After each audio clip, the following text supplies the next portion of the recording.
Jon Jones has finally spoken out, and this time he's made his intentions unmistakably clear. He's stepping away from the UFC for good. In a heartfelt and reflective message, Jones emphasized that this wasn't a rushed choice. After accomplishing so much throughout his career, he took a step back to truly evaluate the path he's traveled. You said the timeline for Jones, 2 weeks to decide what to do with the title, whether it takes the fight or you're going to strip him. What do you think is more important, to keep the belt there so he can uphold his legacy, or we move the heavyweight division, take the title away from him? Jon Jones called us last night and retired. Jon Jones is officially retired. Tom Aspinall is the heavyweight champion of the UFC.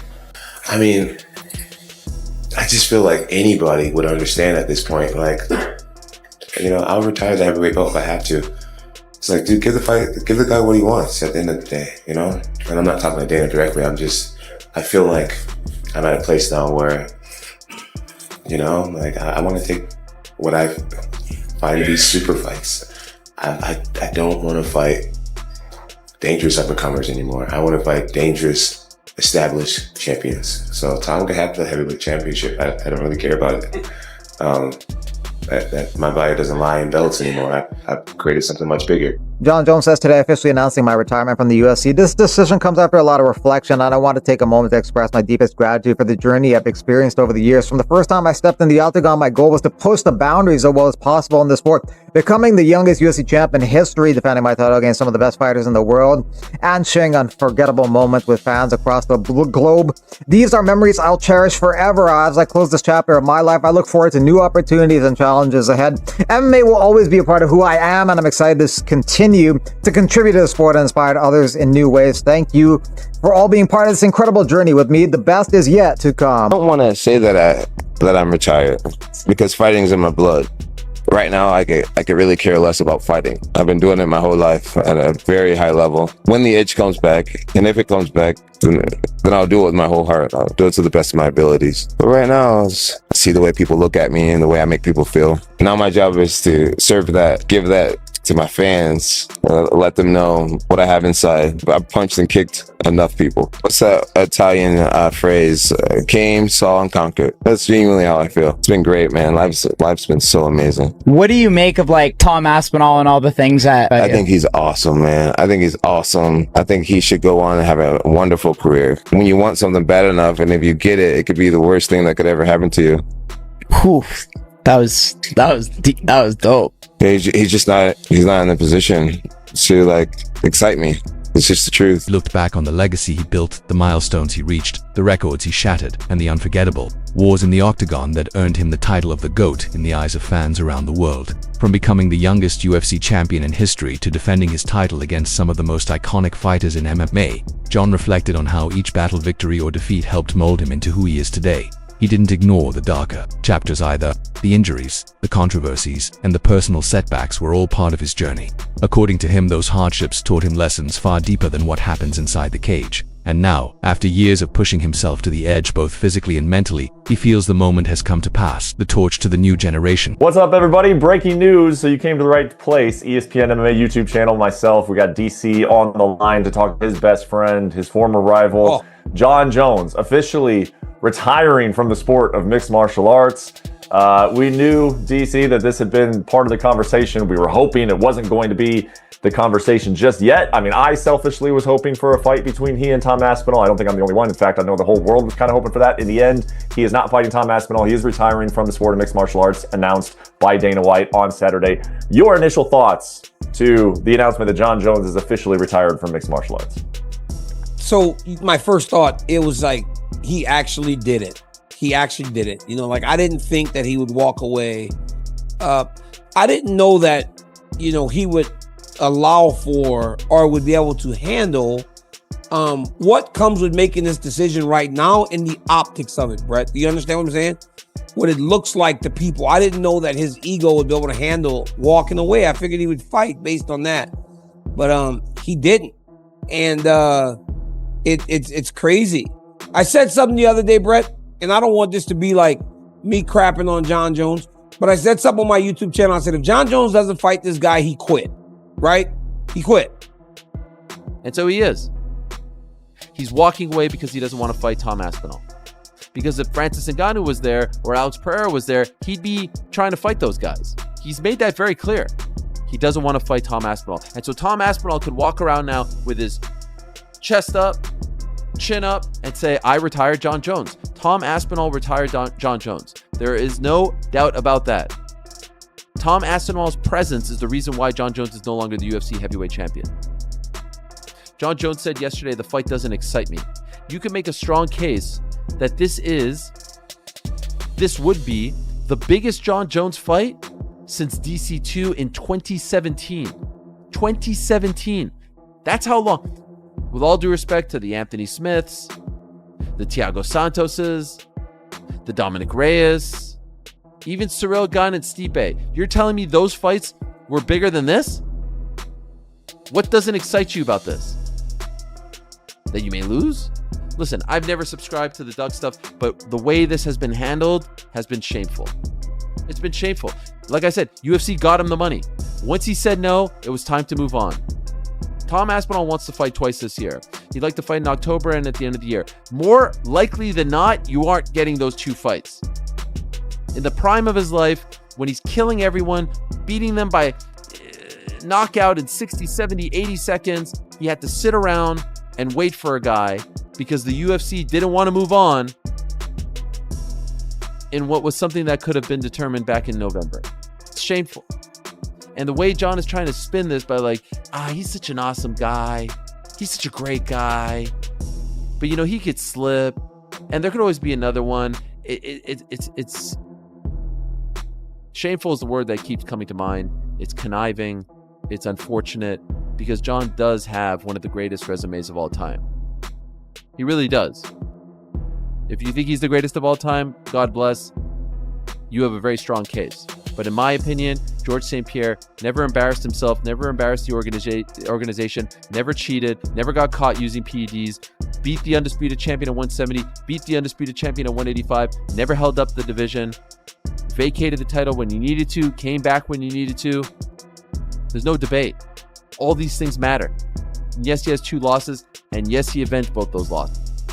And so they've known for quite some time, several months, that he was out. Dana White told us a couple of weeks ago. What did he say? Jon Jones agreed. But I told you all, he wasn't telling you the real story. He wasn't telling you the full story. The full story was he agreed and then he reneged. Dana White guaranteed this fight would happen. He guaranteed it would happen as recently as a couple of weeks ago.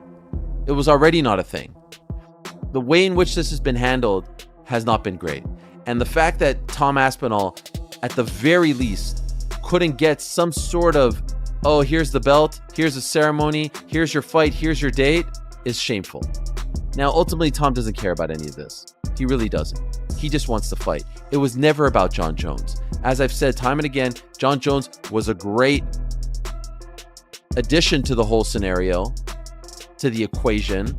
Oh, wow, I could beat Jon Jones to become UFC heavyweight champion, undisputed, incredible. Look at me, look at the stars I've aligned for me.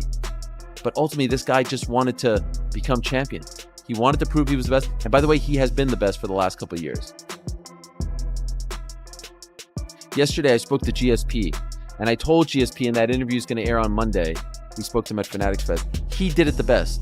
Again, compare what he did to what Jon Jones did. And this is one of many reasons why I consider GSP the greatest of all time. When GSP beat Johnny Hendricks at UFC 167, he relinquished the belt that night. He didn't hold up anyone.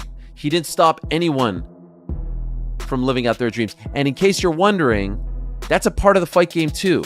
Time-honored tradition. The train rolls along. He comes back 4 years later to fight Michael Bisping. Gives up the belt. 2-3 weeks later, he's diagnosed with colitis. He beat Michael Bisping, who was the undisputed champion at the time. He didn't beat some interim champ or fight for a vacant title, and he didn't hold up the division. That's how you do it. Not this. Jon Jones fought Ciryl Gane for a vacant title. He didn't even beat the real champ, who was Francis Ngannou. And then, when he got hurt, he waited a full extra year to fight Stipe. The fight didn't make sense a year prior. He fought him a year later, and it still didn't make sense. And then when it was time to fight the interim champion, he campaigned for Alex Pereira. And then when Alex Pereira lost, he campaigned for Francis Ngannou. This was never about not wanting to fight. This was a calculated business decision on Jon Jones' end to say, hey, I could walk away undefeated. I could walk away as the man. Jon took a moment to express his gratitude to everyone who played a role in his journey: the UFC, Dana White, Hunter Campbell, Lorenzo Fertitta, along with his coaches, training partners, and most importantly, his family. He also gave a heartfelt thanks to the fans who stood by him through every triumph, setback, and championship moment. While he may be stepping away from active competition, Jon made it clear that mixed martial arts will always be a part of who he is. Looking ahead, he's eager to embrace new paths, whether that involves coaching, mentoring up-and-coming fighters, or simply being an advocate for the sport he helped elevate. I said that, and he did. He's out of the game. It's crazy. It's interesting to me that, like, you say that maybe his ego wouldn't have allowed it because of the optics. Dude, he created the optics by just not retiring at Madison Square Garden. Had he retired, it would have been like, he would have gotten a little bit of flack for it, but like not much, I don't think, because it would have been like, hey man, this guy's just done fighting. You know, he's done a lot. He's in his late 30s now. He's just finished. But by dragging it out, he himself was the one that created the optics. Like, when you kind of try and look at this and try to get behind of what happened behind the scenes, what happened here? What was Jon hoping for? Was this just something that he fumbled right from the beginning? What was the UFC hoping for? Like where did this go wrong? Because it just seems like if we were going to end up here with Jon Jones being retired, why didn't we do it in November of last year? Yes, that's a great question. So Brett, I think his intent was to fight. When did Tom Aspinall knock out Curtis Blades? Was that in the beginning of this year? It was in like February, right? Or January? I'm not exactly sure. Google it. But I think that was last year, actually. You keep talking, I'll find out. Was it before? If it was before he fought in November against Stipe, I believe that when he beat Stipe, his intention was to continue. I just don't know that when he started to train, it's like, I don't really want to do this no more. And I know what it's going to take to beat this guy. You got it for me? July of last year. So it's been a long time since Tom. So he was before Stipe. So yeah. Aspinall's just kind of waiting. Remember that appearance he had? Aspinall went there. This guy was so excited to fight him. And I don't know that he could find that love to get up to do what he knows he would need to do in order to get past this guy. There's a time at times where you just kind of know you're done. And it feels like that's where Jones is. I know that I'm kind of putting you on the spot here, and I know that, you know, your response on this is going to be looked at as biased. But did Jon Jones walk away? Did Jon Jones retire because he thought that he was going to lose to Tom Aspinall? So here's the thing. I've said constantly, I don't think that Jon Jones is afraid of anyone. I really don't believe that. But what he has done is he has allowed for the conversation to happen.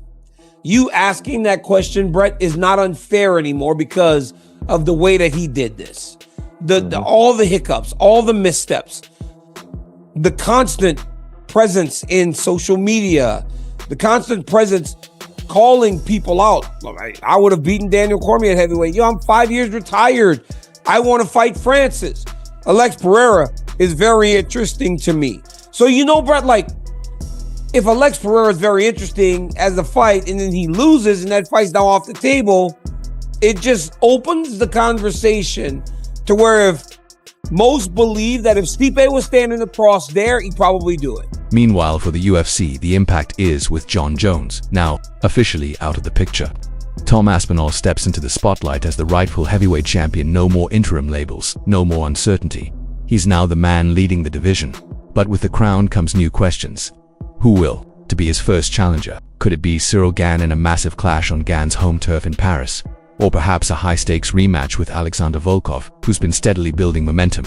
Then again, the UFC might throw a curveball and pit Aspinall against Jon Almeida, fresh face with something to prove in this new chapter of the heavyweight division. The interim light heavyweight champion, the man that's held the interim strap longer than anyone else, almost as long as Jon Jones has been the heavyweight champ, he's moved on mentally. He is now training for Alexander Volkov or Jailton Almeida, right? I don't know what to make of this. You don't know what to make of this. Jon Jones living his best life, not being upfront about what his intentions are. Will he fight? Won't he fight? Listen, defend or vacate. Simple as that. And everyone's had enough of it. Got to defend the belt or vacate. Simple as that. You can't just hang on to it for an elongated period of time and then just decide to fight whenever you want. No, you owe a duty to the fans, to the opponents, to the division. You owe it to yourself himself. And I tell you what, he doesn't want to give Tom a chance because he's worried about getting beaten. Okay, never mind that. Legacy's not like that. People will look at Jon Jones and say, yeah, he was a tremendous champion. And if he goes out there against Tom Aspinall, a new generation guy, and was to give it his best shot, and he was to lose, but he still had the balls to put it on the line, which, by the way, is what every single fighter does when they step in the octagon. We all take chances. We don't know. We aren't guaranteed to win these fights.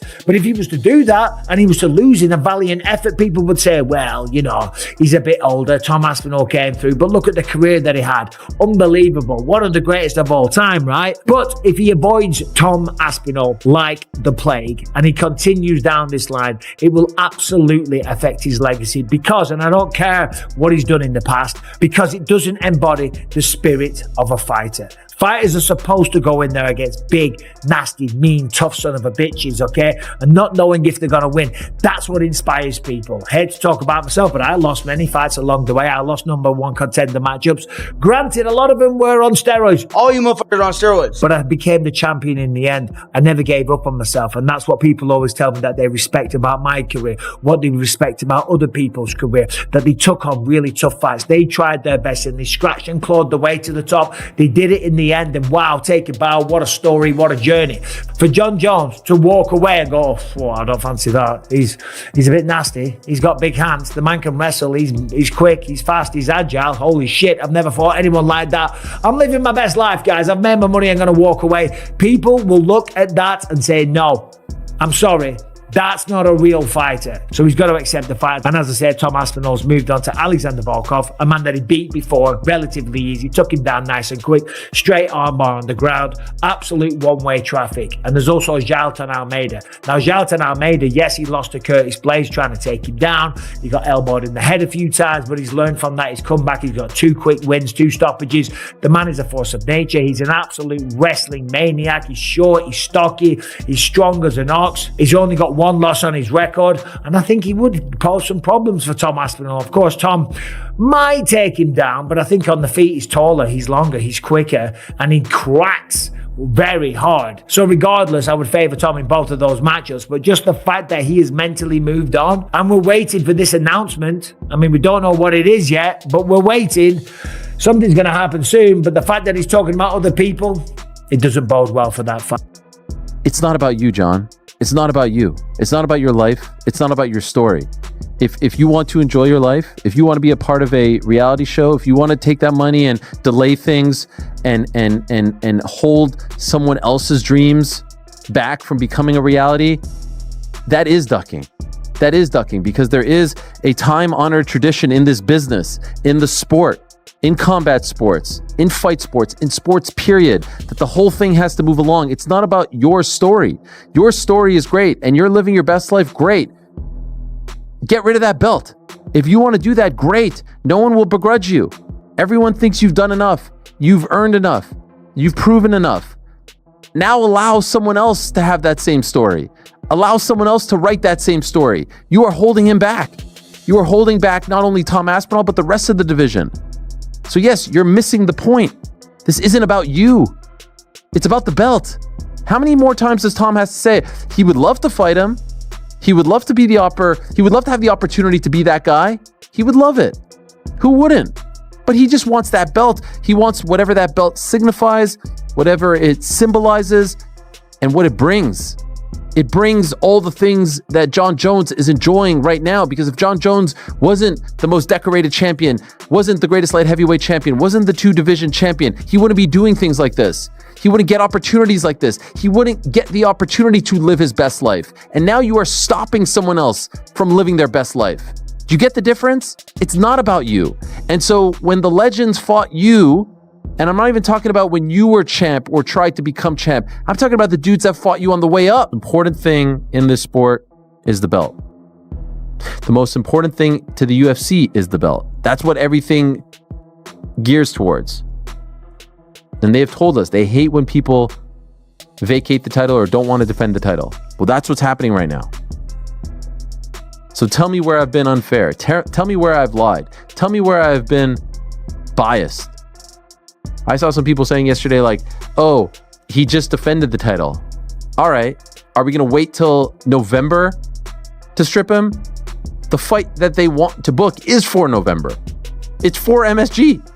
If he doesn't want to fight today for November, it's time to move on. When you're an interim champion, they only make an interim champion when the champion cannot defend the belt. So for Jon Jones, he couldn't defend the belt because he tore his pec muscle. So the interim champion means he should be fighting the champion right off the bat. That's not the case with Jon Jones, right? Because Jon Jones is going to fight Stipe Miocic. So the interim champion is supposed to sit there and wait. But by law, in like the regulations, once Jon Jones steps in the cage, he is stripped of his interim champion because the champion has returned. There is no longer for interim champion. What is the point of having an interim champion when the champion is ready to fight? This is the only sport in the world you can have somebody hold your career back. Yep. I've been almost a year inactive with no prospects of anything.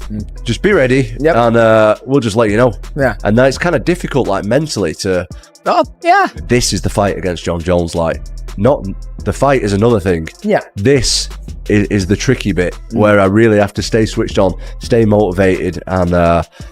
I'm trying my best. I'm trying. It's tough. As you said a minute ago, no one really knows what's going on behind the scenes apart from me. Exactly. You're in office cooking. I train all the time anyway. Just because I've not got a fight doesn't mean I don't train. Like, I honestly can see Jon's point of view.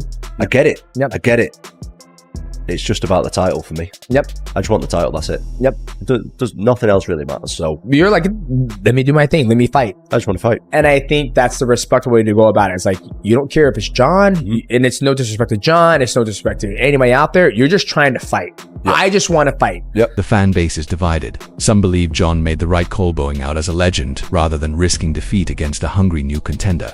Others feel there's still unfinished business, a career exit that will forever spark the question, what could have happened? One thing is beyond debate. Jon Jones leaves behind a legacy that few, if any, will ever replicate. That is for Tom Aspinall.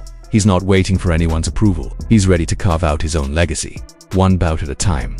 This marks the closing chapter of one iconic era and the dawn of an entirely new one in the UFC's heavyweight division. For fight fans everywhere, the next phase promises nothing short of electrifying.